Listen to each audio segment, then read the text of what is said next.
Oke, jadi untuk pengerjaan sudah selesai dan saya bakal coba buat demoin.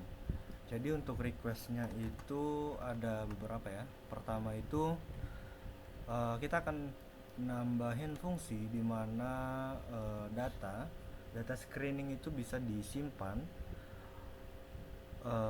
dan di-download oleh kader dan petugas itu walaupun datanya itu belum keisi semua. Jadi semua kemarin itu kan mekanismenya itu semua data itu mesti diisi terlebih dahulu baru datanya bisa disimpan.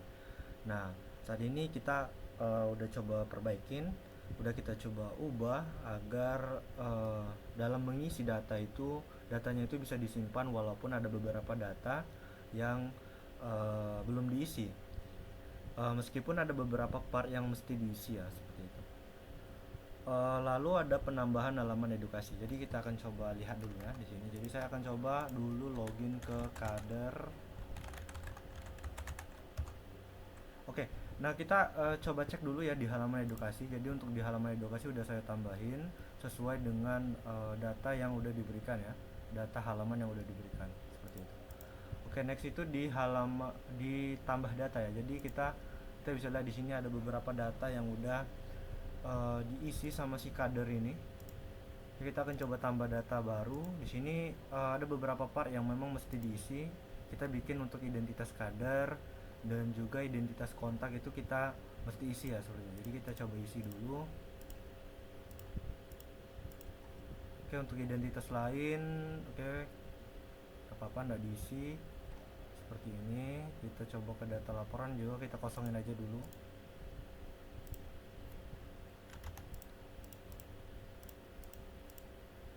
Oke, jadi kita coba kita bisa lihat di sini ada beberapa data yang udah kita isi.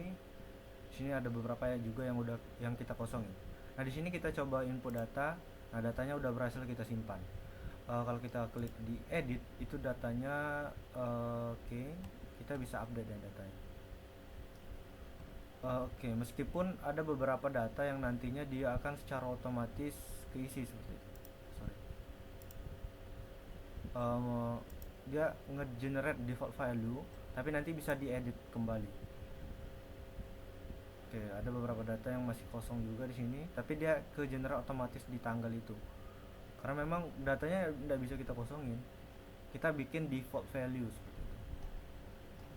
Oke, tapi data seperti ini dia masih kosong, jadi kalau kita coba tambahin data gini, oke, oke, nah kita simpan. Nah, seperti ini.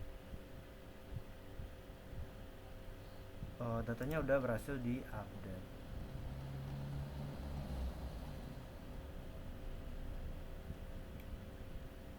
Oke, itu ya. Jadi kita bisa nambahin data walaupun ada beberapa data yang belum diisi, tapi dia enggak eh, keisi enggak gitu ya, enggak apa namanya itu enggak, dia akan buatin generate default value seperti itu. Jadi biar programnya enggak error. Tapi di next itu ya ya dia bisa diedit seperti itu. Oke, tapi ada beberapa part yang memang mesti diisi seperti di identitas kadar dan juga identitas kontak. Oke, kita akan coba di yang ini ya, yang untuk apa namanya itu, kita akan coba ekspor datanya. Jadi ini kita coba isi dulu semua, terus kita simpan. Nah, ini datanya masih ada yang kosong ya. Kita log out dulu ke petugas kita.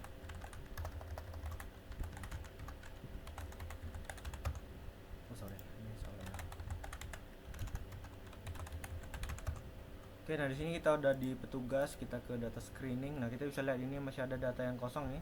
Nah, kita coba ekspor datanya. Oke, nah ekspornya udah berhasil. Oke, nah di sini. Jadi ada beberapa data yang dia masih kosong, tapi dia tetap bisa diekspor. Nah, seperti itu. Jadi eh, untuk yang pertama ini kita bikin di data screening itu dia bisa mengisi data walaupun ada beberapa data yang masih kosong. Kemudian di bagian petugas itu dia bisa nge-export data ya. Walaupun ada beberapa data yang kosong juga. Nah, next request itu di sini ada bagian revisi ya. Kemarin itu download PDF masih error. Untuk data baru seperti yang kita lihat tadi itu data baru ya, dan ya kita berhasil ngekspor. Lalu untuk hasil file yang di-download dalam PDF memuat semua field yang yang ada di form screening ya. Jadi kalau kita coba cek di form screening, dan juga kita coba pastiin ya, kita download dulu di sini. Oke, kita udah ekspor di detail. Nah, itu di sini kita udah memuat identitas kader, identitas suspek, lalu data-data seperti person ID ITB, register TBC, sumber data indeks, dan nama pasien case. Oke, itu udah ada semua di sini. Lalu data seperti apa ya? Data seperti data umur, data umur, kecamatan itu ada semua, alamat indeks, alamat domisili, identitas kontak tadi. Ini identitas kontak. Ya, identitas kontak. Lalu untuk hasil screening ya, di bagian hasil screening itu ada ID screening, kemudian ada beberapa data seperti gejala-gejala, faktor resiko, dan pasien case rujukan. Oke, jadi semua data udah kita tampilin di data screening ya. Cuma kita memang nggak nampilin datanya itu dalam bentuk format formnya. Jadi seperti ini. Jadi kalau kita lihat hasil screening di sini, nanti dia itu kan hasilnya letaknya di sini di hasil screening. Lalu untuk gejala lain, hasil pemeriksaan, kita coba ke hasil screening lain, ke data yang udah kita input beberapa data. Jadi kalau kita cek di sini, nah gini, jadi hasil screeningnya itu TBC ya. Lalu untuk gejalanya itu ada batuk, berkeringat, dan sesak napas. Jadi maksud saya itu ini ya kalau kita coba cek di sini dari data screening, itu udah ada ID screening, hasil screening, gejala, faktor resiko, tanggal, dan juga ada pasien case rujukan. Jadi untuk data-datanya udah tampil ya, udah kita include di sini di hasil ekspornya tadi. Oke, next requestnya itu ada di mana nih? Ini ya.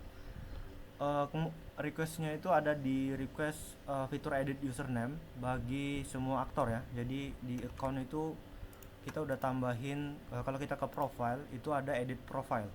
Nah, di sini si user itu bisa ngeedit username dan juga password.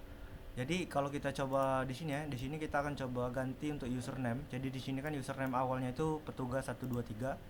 Nah, kita coba ke petugas 345 gini ya. Kita edit username-nya aja dulu.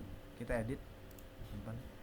Nah, di sini kalau kita cek langsung ke table, ke admin ya, ke database, di bagian petugas itu kita bisa lihat di sini udah ada satu petugas yang namanya itu username-nya itu petugas 12345. Oke, jadi itu tadi datanya udah berubah ya. Ini petugas 12345. Untuk passwordnya tetap tadi petugas ini. Oke, kita udah berhasil login. Jadi kita udah bisa nge-edit username. Kita juga bisa nge-edit password ya. Jadi tadi kan passwordnya itu petugas ya, gini, petugas. Sini kita ubah ke 123 aja. Jadi kita simpan, lalu kita coba login ke petugas. Oke, 123. Nah, oke, itu untuk edit, dan ini berlaku di semua account ya. Jadi kalau kita login ke admin juga nih. Oke, di sini ada accountnya, username-nya admin. Kita coba ganti ke admin 123. Oke, kita ke admin 123. Nah, ini kita udah berhasil ngeubah username dan juga password. Begitu juga dengan kader nantinya. Next itu di sini kita pengen di hasil ekspor PDF itu ada ID screening yang ditampilkan. Jadi kita juga udah lihat tadi di hasil ekspornya tuh ada ID screening. Dan juga untuk formatnya udah sesuai ya. Jadi di sini 01 tipenya itu, di sini kan hasil screening, lalu ada ID-nya, sequence numbernya, seperti itu. Nah, terakhir itu di struktur ID ya. Jadi kita bisa lihat di ID untuk masing-masing data itu ada admin, kader, dan petugas, itu ada strukturnya masing-masing. Jadi kalau kita coba cek di sini di database, kita coba ke admin dulu. Untuk di admin ini untuk ID terbaru ya. Jadi ini untuk ID lama, ini belum belum diterapin. Ini nanti berlaku ke data data ini ya. Ini ID baru. Jadi untuk admin itu di sini ada 01, 01, 0002, itu sesuai dengan sequence number karena datanya itu data kedua ya. Ini data kedua dan ini data lokasi, data roll code-nya, lalu ada 002 itu data keberapa dia ada di tabel. Oke, gitu. Itu untuk admin. Kalau ke kader itu kita bisa lihat di sini 01, 02, 004 seperti itu. Kalau di petugas itu 01, 03, 002. Nah, kita akan coba yaitu untuk petugas. Nah, itu di hasil screening. Kalau untuk hasil screening itu 01, 04. Oke, kita akan coba ya. Kita coba bikin data baru untuk data account dulu ya. Di data account di sini kita akan coba bikin data admin dulu. Jadi untuk admin baru gitu, admin, kalau kita pastiin dulu. Di sini kita udah ada 2 admin ya. Jadi admin baru lagi gitu ya. Admin.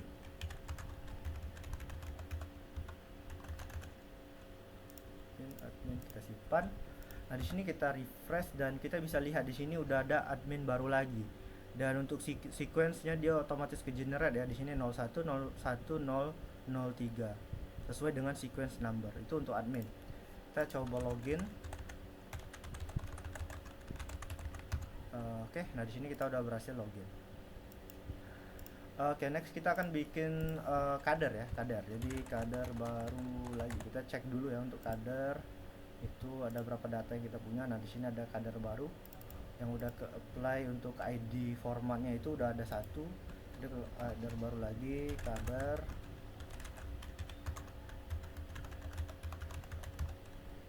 Oke, kader kita simpan, kita refresh. Nah, di sini udah ada kader baru lagi. Untuk sequence, untuk format ID itu udah benar, jadi 01, 02, 00, 05. Untuk sequence-nya itu mengikuti. Oke, itu untuk kader. Next itu petugas ya. Jadi kita cek lagi di petugas. Di petugas itu udah ada petugas 2. Untuk sequence-nya itu baru ada satu yang ke apply.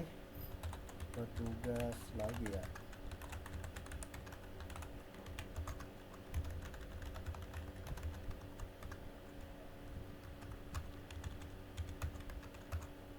Nah, di sini kita coba refresh dan kalau kita lihat di sini udah muncul petugas lagi. Untuk ID-nya itu 01, 03, 0003. Oke. Jadi request untuk perubahan structure pada data login dan juga data screening. Oh ya, data screening belum ya. Jadi kalau kita coba cek di data hasil screening itu kita udah nge-apply data ID. Kita bikin data baru aja ya, ke kader baru lagi gitu. Oke, kita coba tambah data.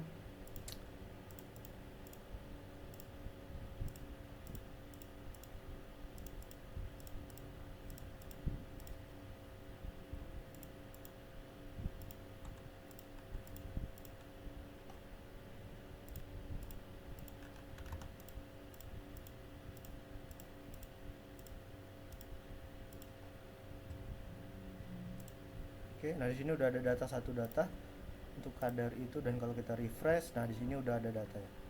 Jadi udah ada data 01, 04, 00, 04.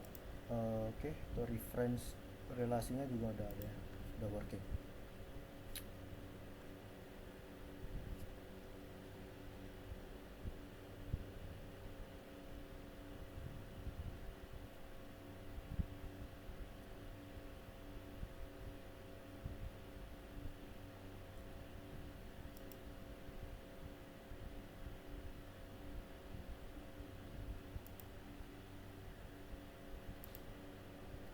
Oke, mungkin segitu aja ya untuk video demonya. Jadi pertama itu kita udah nambahin fitur di mana data itu bisa disimpan oleh kader dan didownload oleh petugas itu walaupun semua datanya belum diisi.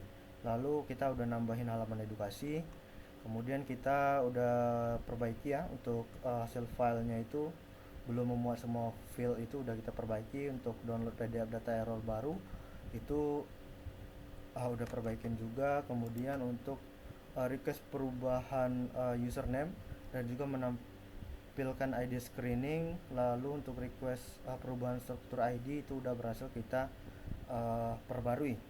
Oke, mungkin segitu aja untuk video demonya. Mudah-mudahan sesuai dengan request dan bisa dimengerti. Terima kasih.